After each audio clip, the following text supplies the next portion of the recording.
L'ancienne génération Dreamy D9 m'avait déjà énormément impressionné puisqu'il avait tout déchiré à mon test, des 100 grammes de saleté à ramasser sur tapis. Voici la génération 2022 et forcément j'en attends beaucoup. Bienvenue sur AliExpress pour le test du Dreamy D10+. C'est presque devenu une obligation dans l'univers très concurrentiel des aspirateurs robots. Le package se compose de l'aspirateur en lui-même et de son collecteur de poussière externe. Collecteur qui est un aspirateur en lui-même puisqu'il dispose d'une turbine à ce niveau-là qui va venir récupérer les saletés se trouvant dans le bac à poussière de l'aspirateur robot. Les saletés atterrissent dans le sac que vous avez ici, alors que vous allez pouvoir acheter facilement sur Amazon. C'est un sac tout à fait générique. Deux sont fournis à l'intérieur du package. Bon, après, à titre perso, tant que c'est possible, j'ai tendance à les vider à la main. Le collecteur de poussière externe va donc de pair avec le collecteur de poussière interne que vous avez ici d'une contenance de 400 ml. La pierre angulaire, comme d'habitude, c'est le télémètre laser qui va cartographier les pièces et permettre à l'aspirateur robot de se repérer dans l'espace. Deux boutons sont présents sur le dessus de l'aspirateur robot, il n'y a pas besoin de plus, le bouton d'allumage et de retour à la base de chargement, le reste se gère par l'application. Belle puissance d'aspiration à l'intérieur puisque l'aspirateur développe quand même du 4000 Pascal, ce qui en fait un haut de gamme, autant que sa batterie d'ailleurs de 5200 mAh,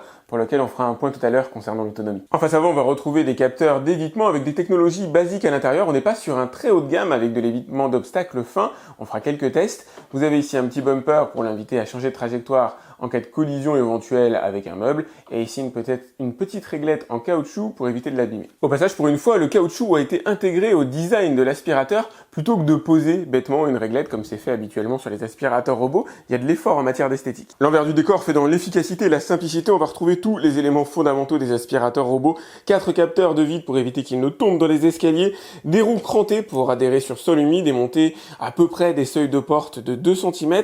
Au centre, bien sûr, la brosse rotative qui alterne des poils doux, des poils souples pour les carrelages, les parquets et une réglette en caoutchouc que vous avez ici pour les tapis. Deux autres réglettes en caoutchouc ont été ajoutées pour éviter que les saletés passent entre les mailles du filet et concentrer la puissance d'aspiration à ce niveau-là. L'ensemble est bien sûr démontable. Vous allez pouvoir retirer le petit carter que vous avez ici, accompagné par des petits plots que vous avez là doux pour éviter de venir rayer les sols. L'ensemble étant suspendu. Alors, hop, je vous montre rapidement. Vous voyez comme ça pour assurer vraiment un bon plaquage de la brosse directement sur le sol. Les deux trous que vous voyez sur la partie inférieure servent à l'évacuation des poussières par le système de collecteur externe. Et bien sûr, vous allez retrouver le système de serpillière assez classique, qui est une demi-lune, sans technologie particulière d'ailleurs, qui lui soit adossée comme les serpillières vibrantes qu'on peut trouver chez Roborock. Vous en savez plus sur la partie technologique. Il a été conçu de manière relativement simple mais efficace, avec tous les éléments essentiels et conserve un bon prix de vente. Je vous ai mis le lien directement dans la description. C'est parti pour le test. Allez, c'est parti pour le premier démarrage. Je vais le faire visiter ma maison. Alors, pas uniquement visiter d'ailleurs, nettoyer en même temps. Je lui ai mis quelques pièges au sol. Ça va être l'occasion pour nous de discuter de ses capacités. Comme tous les aspirateurs robots, il va commencer par détourer la pièce. Donc, il va longer les murs. Et je lui ai mis mon petit buzzer traditionnellement pour voir s'il sera en mesure de le détecter, ce qui va pas être le cas visiblement. Tout simplement parce que un aspirateur, alors si c'est pas vraiment du très haut de gamme, plus cher que celui-là, n'est pas en mesure de détecter les objets de moins de 10 cm de haut. Donc là, il les a plus ou moins repérés, voilà, il essaie quand même de les contourner, mais on sent que c'est pas encore optimal, c'est pas du tout sa vocation. On est, on va dire, dans un haut de gamme ou un milieu haut de gamme conventionnel. Alors j'aurais bien aimé qu'ils soient en mesure de les détecter évidemment, mais c'est jamais le cas. Il faut vraiment commencer à taper dans des technologies qui sont beaucoup plus avancées. Par contre, pour tout ce qui fait plus de 10 cm de haut, il va se remontrer remarquablement à l'aise. Regardez la manière dont il longe la plinthe de manière totalement parfaite. Il est véritablement allé au bord de mon meuble de cuisine. Regardez, il va détecter le bout normalement sans problème. Il ne va même pas rentrer en contact avec lui. Ça, c'est l'effet du lidar que vous avez sur le dessus de l'aspirateur. Ça marche toujours remarquablement bien. Ici, je lui ai positionné une zone interdite au niveau des rideaux. Donc normalement, il ne devrait pas rentrer en contact avec les rideaux. Je vous montrerai comment on fait ce genre de choses directement sur l'application tout à l'heure. Et effectivement, il n'est pas allé au contact des rideaux. Il a gardé une certaine distance par rapport à ma fenêtre. C'est exactement ce que je lui avais demandé. Ce qui va être intéressant, c'est de voir s'il entre en contact avec les objets fins, comme par exemple les pieds de chaise. Regardez, il est quand même assez soigneux. C'est pas le cas de tous les aspirateurs, y compris chez Roborock et même avec certains de leurs aspirateurs haut de gamme, en beaucoup plus haut de gamme que celui-là. On a des contacts, en tout cas un aspirateur qui rentre souvent en contact avec les objets fins, comme les pieds de chaise, les pieds de table.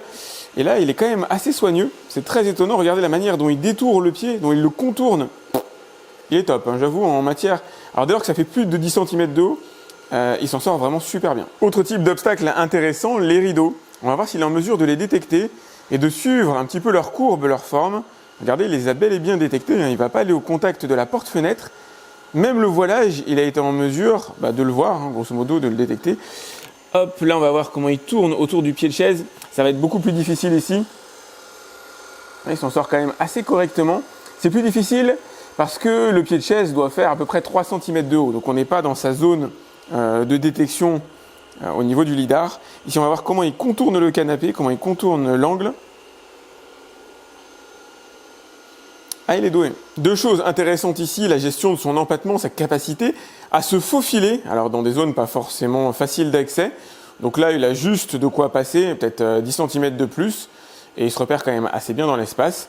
Vous pouvez voir ses hésitations par rapport à la table de gauche, tout simplement lié au fait que le plateau bas est situé à moins de 10 cm de haut, ça ne va pas l'embêter plus que ça. C'est pour ça qu'il y a le petit bumper à l'avant dont je vous parlais en début de vidéo. Et là, on est sur tapis. Donc normalement, il est en mesure de détecter la présence d'un tapis et d'accroître sa puissance de succion. Et c'est effectivement ce qu'il va faire. Et voilà, une fois le détourage de la pièce réalisé, il va commencer à réaliser des va-et-vient en long en large pour s'assurer de véritablement tout nettoyer. Je vais essayer de mieux cadrer. Et il va passer absolument partout, dans toutes les zones auxquelles vous lui laisserez accès, toutes les pièces ouvertes dès lors qu'il y a à peu près plus de 35 cm de large pour qu'il puisse se faufiler. Eh bien, il ira. Idem pour la hauteur, dès lors que vous avez à peu près 10 cm de haut, comme par exemple un dessous de lit, il faut que ce soit accessible, en tout cas avec une hauteur d'environ 10 cm. Il parviendra à se faufiler en dessous et il est très doué à ce petit jeu-là. Donc là, c'est une navigation assez classique. On va voir s'il l'utilise aussi en mode lavage de sol ou s'il a un autre type de nettoyage que j'attends. J'avoue que j'aimerais bien qu'il soit en mesure de nettoyer en Y, que je trouve un petit peu plus efficace. Tenez, regardez ce que ça donne sur l'application. Je vous la montrerai un peu plus en détail tout à l'heure. Vous pouvez voir le robot en train d'effectuer son travail en direct. Donc là, il est vraiment en nettoyage ultra méthodique. Il va passer absolument partout. Et c'est ce qui vous assure d'avoir une maison qui sera rendue propre à la fin. Croyez-moi, le télémètre laser, c'est quasiment une obligation pour vous assurer d'avoir, on va dire, le nettoyage le plus complet de votre maison. Donc vous avez tout ça qui se passe en live et surtout vous allez pouvoir déclencher l'aspirateur robot, y compris à l'extérieur de votre domicile en utilisant le réseau 4G ou 5G. Une fois son nettoyage terminé, il va retourner se charger à son dock. Là, je l'ai mis en pause volontairement pour vous montrer le bac de récupération de poussière. Donc l'idée, ça va être de vérifier qu'il a bien vidé son bac à poussière à l'intérieur du bac de déchargement, donc il est quand même pas mal rempli. Le retour à la base de chargement est véritablement une formalité pour lui, c'est quelque chose alors qu'il va faire très facilement, bien sûr dès lors qu'il n'est pas en étage, évidemment il n'est pas en mesure de descendre les escaliers, je vous le dis au cas où, mais il est en mesure de compartimenter votre maison en fonction des étages, auquel cas vous devrez le monter et le descendre manuellement. Donc là ça y est, il est retourné à sa base de chargement, il devrait lancer sa vidange automatiquement. Voilà, ça y est. Ah, je pensais que ça ferait plus de bruit que ça. En général, j'ai plus des aspirateurs un peu plus bruyants. J'ai bien entendu que les saletés sont passées d'un compartiment à l'autre. Ça va être drôle d'aller voir ce que ça donne. D'ailleurs, il l'a pas vidé pendant très longtemps. Il a pris à peu près 10 secondes. Et regardez le résultat. Il a absolument tout vidé. Nickel, impeccable. Et si je vous montre ce test, c'est pas pour rien. Parce que j'ai déjà eu des marques qui malheureusement conçoivent un extracteur externe avec un certain manque d'efficacité. Là, pour le coup, c'est pas du tout le cas. Très bon travail pour ce Dreamy D10+, qui a réussi absolument tout sur la partie fondamentale, repérage dans l'espace, générer une cartographie qui soit exploitable, qui soit réaliste par rapport à l'environnement, aller absolument partout, ramasser alors les saletés de base que je peux avoir à l'intérieur de la maison. Je vais vous lui faire des tests plus difficiles, vous allez voir dans la suite de la vidéo. Il est top, il a même détecté les obstacles verticaux, comme par exemple les pieds de chaise, les pieds de table. Seule chose qu'il n'est pas en mesure de faire, en tout cas à ce stade de développement de la technologie, et j'avoue que j'attends que la marque se développe à ce niveau-là, c'est la détection d'obstacles situés plutôt à ras du sol, comme par exemple les câblages, les chaussettes ou éventuellement les jouets. Bienvenue sur l'application Mi Home que vous allez pouvoir trouver alors avec l'écosystème Xiaomi ou l'application Dreamy d'ailleurs en fonction de votre souhait. Moi j'aime bien Mi Home, qui a cartographié l'intégralité de ma maison comme vous pouvez le voir, sur laquelle bien sûr vous allez pouvoir zoomer, vous allez pouvoir redéfinir les différentes pièces en fonction de vos besoins. Donc là moi j'ai juste fait un ajustement par rapport aux pièces qui m'avaient trouvé à la base, je m'avais fusionné certains éléments, je vous montrerai après Comment on fusionne? On divise pour par exemple créer un couloir voilà, bien défini. Vous avez ici mon salon, le canapé d'angle à ce niveau-là, l'îlot central, les différentes pièces, chambre, salle de bain. Il a absolument tout détecté, il est passé partout et vous allez bien sûr pouvoir segmenter votre nettoyage, lui dire merci d'aller nettoyer uniquement la chambre 1 si jamais c'est ce que vous souhaitez, ou nettoyer une zone prédéfinie avec le petit rectangle que vous avez là, qu'on utilisera tout à l'heure d'ailleurs pour faire la partie lavage de sol. Les fonctions les plus importantes sont disponibles en façade, le lancement du nettoyage automatique, le retour à la base de chargement, la gestion des cartes, donc vous allez pouvoir modifier la carte, comme je vous le disais, fusionner les pièces éventuellement, vous allez sélectionner, vous appuyez sur fusionner, les séparer pour diviser une pièce en deux ou si la segmentation a été mal faite à la base, éventuellement les renommer, donc moi j'ai utilisé les noms qui étaient fournis directement à l'intérieur de l'application, chambre, salon, ça marche très bien. Créer des zones interdites, donc j'en ai mis 2, ici il y a mes rideaux en bas, pour éviter qu'ils se prennent à l'intérieur, c'est des rideaux que j'ai pas coupés encore, donc qui traînent au sol, et ici l'accès au bac de douche, qui est à fleur de sol, c'est pour éviter qu'il rentre à l'intérieur de ce bac-là. Vous allez pouvoir faire alors plusieurs types de limitations, soit vous faites des rectangles comme ceci, avec la possibilité d'interdire à la fois l'aspiration et le lavage au sol, ou vous allez pouvoir créer des murs virtuels symbolisés par la petite barre que vous avez ici, si jamais vous ne voulez pas qu'il aille à un certain endroit, comme là par exemple mon bureau avec lequel, en dessous duquel il y a énormément de câbles. Le paramètre supplémentaire intéressant, le boost sur tapis, si jamais il détecte un tapis, il va pouvoir accroître sa puissance de succion. Verrouillage enfant, j'ai jamais trouvé que ce soit particulièrement fondamental. Reprendre le nettoyage lorsqu'il n'a plus de batterie, si vous avez vraiment une très grande maison, effectivement, il peut retourner se charger et reprendre son nettoyage là où il l'avait arrêté. Le mode Do Not Disturb, c'est pour éviter qu'il reprenne son nettoyage, par exemple, entre 22h et 8h du matin. C'est quand même pratique de pouvoir dormir. Ici, vous allez pouvoir programmer de manière assez fine les jours de nettoyage, lui dire, nettoie à 11h du matin, du lundi au vendredi, et pas forcément le week-end. Là, vous avez une estimation de la durée des différents consommables à l'intérieur de l'aspirateur, comme il est encore tout neuf. Du coup, je suis à 100% systématiquement. Télécommande pour le contrôler directement avec l'application, ça peut être sympa pour les enfants. Localiser mon robot quand il est perdu sous un lit, on sait jamais, ça peut être intéressant aussi si jamais il y avait des jouets et qu'il s'est bloqué. Et puis enfin, parmi les autres paramètres que je relèverai, vous avez la possibilité de le partager avec un autre utilisateur dans la maison, bien sûr, et surtout les mises à jour à faire régulièrement. Allez, c'est parti pour mon test très difficile des 100 grammes de saleté à ramasser sur tapis et sol dur. Il s'agit d'un test vraiment très difficile qui pousse les aspirateurs robots dans leur retranchement parce que 100 grammes de saleté répartis sur une surface d'environ 4 mètres carrés, c'est assez inhabituel et ça permet de départager les aspirateurs entre eux, en tout cas de me faire une base. Donc vous avez des pâtes, du riz, du sel, du sucre, des épines de pain, vous avez des moutons de poussière, il y a un petit peu de tout. C'est toujours les mêmes saletés que j'utilise à chaque test. Il s'agit d'un test qui sera réalisé en puissance maximale d'aspiration et chronométré.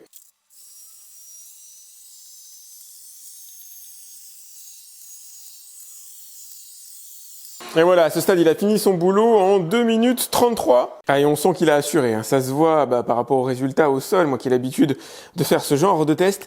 Alors sur le tapis, il va rester quelques grains de sucre éventuellement à l'intérieur du tapis. Tout ce qui est gros a été ramassé, toutes les particules les plus costauds. Et encore même niveau sel et sucre, on peut en distinguer réellement en se concentrant, mais ça reste en petite quantité. Au niveau du sol, alors sur les passages situés sous sa brosse rotative, il a fait un quasi perfect. Il a absolument tout ramassé. Ce que vous allez voir traîner au sol, parce qu'il y a encore des résidus, hop, je vous les montre.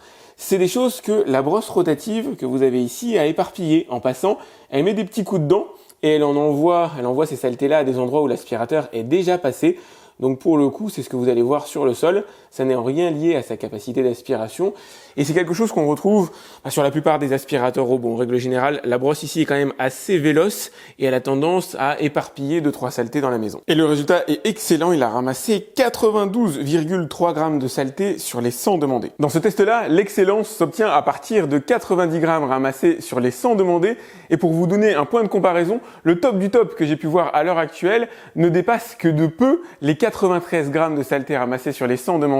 C'est-à-dire son score absolument excellent. Un brin en dessous du D9, lié à des variables à mon avis, tout simplement parce que voilà, les saletés sont pas toujours ajustées, mises exactement au même endroit, au même moment. Le D9 avait ramassé 92,9, là on est à 92,3, ça change pas grand chose. Mais ça signifie aussi qu'il n'y a pas eu de grosses améliorations justement par rapport à la précédente génération. Allez, c'est parti pour le lavage des sols. J'ai rempli le bac avec de l'eau claire, j'ai pas mis de détergent à l'intérieur. On est vraiment ici sur de la petite surface, puisque c'est du 100 ml au niveau du bac. Ça fait extrêmement léger. J'ai d'ailleurs préhumidifié la serpillière pour que ça aille plus vite. Allez, c'est parti pour le test. Donc là, on va faire différemment. Je vais lui demander de nettoyer une zone. Ça nous permettra de voir comment il se repère dans l'espace lorsqu'on lui demande véritablement un nettoyage précis. Donc je vais dessiner une zone à l'intérieur de mon salon qu'il va devoir aller nettoyer tout bêtement. Allez, c'est parti, on va voir comment il s'en sort. Je lui ai mis un petit piège. Alors un petit piège, je lui ai mis une zone de difficulté ici en partie centrale. Ça va être assez intéressant de voir comment il la gère. C'est un test que je réalise en général avec les aspirateurs haut de gamme, ceux qui ont des brosses aussi aux rotatives derrière ou rotatives tout court. Donc on va dire sur des aspirateurs qui vont plutôt être autour de 1000 €. Mais ça va quand même être intéressant de voir s'il parvient à en enlever un petit peu, c'est pas réellement son fond de commerce. Allez, le voilà sur sa zone de travail. On va voir s'il commence par nettoyer directement la partie centrale ou s'il va faire comme la plupart des aspirateurs, c'est-à-dire détourer le rectangle que j'ai dessiné sur l'application. Visiblement, c'est ce qu'il a choisi comme stratégie. Alors personnellement, j'aurais tendance à vous conseiller de mettre le débit d'eau systématiquement surélevé. En règle générale, les débits d'eau sont largement minimisés sur ce genre d'aspirateur, d'autant que là, à l'arrière, on a une serpillière qui est quand même assez court sur pattes. Donc on va voir, ça va être assez intéressant de voir. Ah, j'ai mal fixé la serpillière à l'arrière. Enfin, je crois, je vais vérifier. Oui. Hop, ça y est, j'ai amélioré la chose. Je l'ai un peu dérouté dans sa routine. Donc c'est pas miraculeux, c'est pas un aspirateur qui va récurer les sols, ça va pas enlever une vieille tache de confiture incrustée évidemment. Ça va juste retirer la pellicule fine de saleté que vous pouvez avoir. Les poussières qui n'auraient pas été aspirées éventuellement, ça va être très efficace là-dessus, mais c'est pas fait pour détacher. Là, ce que je vous ai mis au centre, c'est pour l'illustration, pour le plaisir, entre nous, mais c'est aussi pour illustrer les limites de l'aspirateur, qui s'en sort pas si mal. Sur la partie qui était la plus humide, de la tâche au centre, c'est de la terre que j'ai mis. Il s'en est très bien sorti. Sur la partie la plus sèche, on voit que voilà, il y a plus de difficultés. Encore une fois, c'est pas un détachant. Une tâche sèche, évidemment, il ne parviendra pas à en venir à bout, tout simplement parce qu'il ne laisse pas décanter les saletés. Mais sur des tâches humides ou voilà, la pellicule fine de surface, ou tout simplement pour assainir les sols avec un petit peu de détergent éventuellement, quoique c'est rarement recommandé. C'est un véritable plus ce genre d'aspirateur robot. Tenez, juste pour le plaisir de vous le montrer, voilà la serpillière après nettoyage. Et la serpillière, faudra la nettoyer évidemment à la main bien sûr. Peut-être que vous découvrez la marque Dreamy avec cette vidéo, mais sachez que pour moi c'est clairement une marque qui n'a plus à faire ses preuves. Déjà de par son soutien avec Xiaomi, qui est quand même assez leader dans énormément de domaines en Chine. C'est vrai que c'est une marque à laquelle on fait confiance de manière assez naturellement et en règle générale, j'ai l'habitude de tester leurs produits, ça se passe toujours très bien et c'est ce qui s'est passé avec cette génération D10+. Alors qu'il y a de l'antériorité, Dreamy, ils n'en sont pas du tout à leur coup d'essai dans l'univers des aspirateurs robots et j'ai pas été déçu, même si je reste sur ma faim sur les améliorations qui ont été portées par rapport à la génération D9, on peut pas dire qu'il se distingue énormément, il offre quand même un résultat qui est absolument excellent, excellent en aspiration, il n'y a pas beaucoup mieux à tarif égal. Je crois même pas qu'il existe mieux aujourd'hui, il faudrait que je regarde parmi toutes les vidéos que j'ai pu réaliser, mais sur mon test des 100 grammes, c'est clairement un des meilleurs résultats que j'ai pu voir. En matière de repérage dans l'espace, de cartographie d'application, il est excellent aussi, mais on a Xiaomi derrière l'application. Forcément, il fallait se douter que ce serait, on va dire, de très bon niveau. En matière de détection d'obstacles, on l'a vu, les obstacles fins, il les détecte relativement facilement. Les obstacles de moins de 10 cm au sol, voilà, faut oublier, c'est le véritable axe d'amélioration pour moi. Niveau autonomie, il va être en mesure de nettoyer facilement du 200 m² sans aucun problème. Admettons que vous ayez plus de surface que ça, auquel cas, déjà vous avez de la chance. Eh ben, il va tout simplement aller se recharger et recommencer son nettoyage une fois qu'il aura rechargé sa batterie, donc il est en mesure de reprendre tout ça. Il a tous les raffinements qu'on peut avoir dans les aspirateurs robots, on va dire concurrents en matière de tarifs. Et son vrai axe de différenciation pour moi, c'est qu'en matière de capacité de puissance d'aspiration, de grattage de tapis, de sol, c'est lui le meilleur. Par contre, ce que j'aurais aimé en termes de lavage des sols, au niveau de la serpillière, c'est le nettoyage en Y. J'avoue que je trouve ça un peu plus efficace que le nettoyage en va-et-vient conventionnel.